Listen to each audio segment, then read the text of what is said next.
Hi everybody, this is Rose of Sharon and I'm back again with another book review. I just recently read Ndaba Mandela's Going to the Mountain, Life Lessons from My Grandfather Nelson Mandela, and I'm a really big fan of Mandeba's work and what he's done, and of course South Africa still has its issues with apartheid, but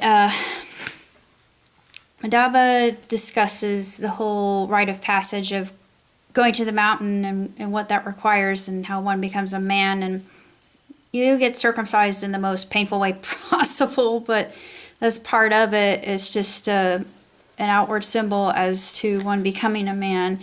And through the whole ritual, the men going through it can't wear their own clothing until the day is past, and then they get to wear clothing again and join their tribes and their families.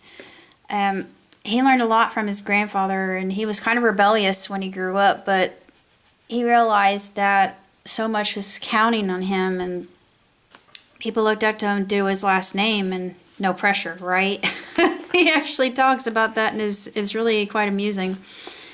And on the Black Flap, it talks a lot about Ndaba, and he continues to keep Nelson, speaking of hope, bright, feeling its fiery message that one person can make a difference. I agree to that. Ndaba is the co-founder and co-chairman of the Africa Rising Foundation, an organization dedicated to promote a positive image of Africa around the world, because he talks about how so many people the world around would see Johannesburg as a place of violence when it really isn't. There are a lot of things that are occurring in Johannesburg. It's changing, and that it would be associated with rugby. If you've seen Invictus, which is one of my favorite movies of all time,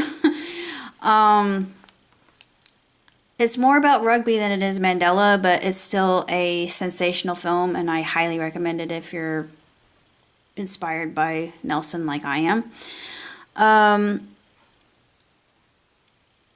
Increasing its potential for growth in the areas of education, employment, and international corporate alliances for profit and partnership.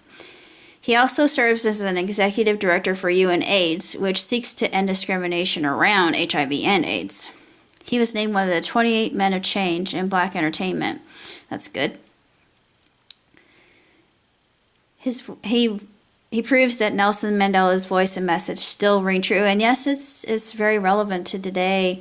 And he speaks about how so many of these injustices that are blights in humanity are what we need to overcome in order to achieve unity. And I thought, he's extremely wise, and I love the story he tells about this type of music. I think it's called Coeco, or I can't remember what it was called exactly, but it's got all this African chant in the background and these loops, and it's kind of like house music mixed with African chant. I thought, that sounds amazing.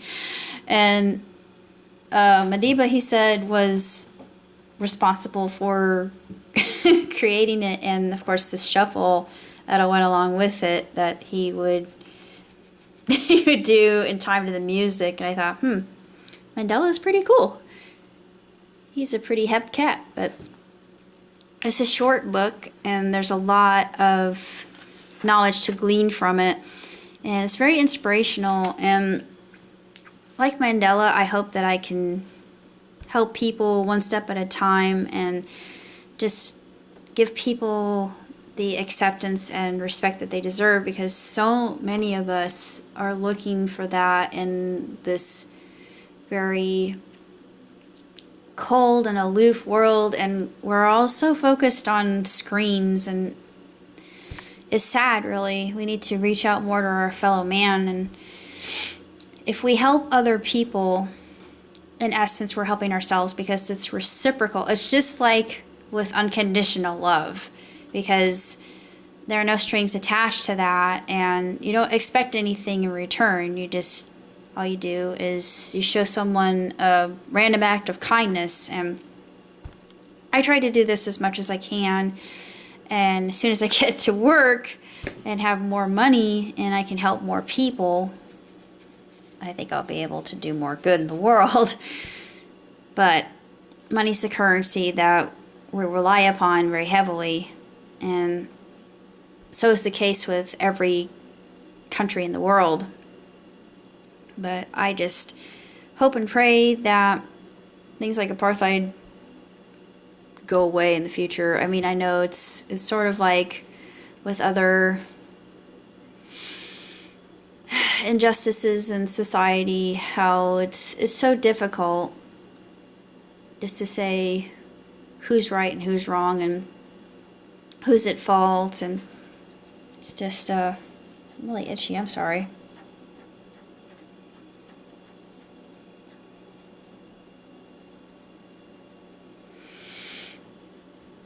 It's an issue that we all face, and some more so than others, but people like that are making the world great one step at a time and shifting the mentality to become more inclusive rather than exclusive, and realizing that no man is an island. And of course, we have to be careful that history sometimes repeats itself if we're not careful. But that's all I have to say about Going to the Mountain. If you're like me and you're a big fan of Mandela's work, then I would highly recommend reading it, because you will be motivated to push yourself even further and work harder, even if you only do it in small ways, like through a smile or a compliment or saying something nice to somebody, because even that can make somebody's day. Till next time, live long, prosper. Ciao, tutti.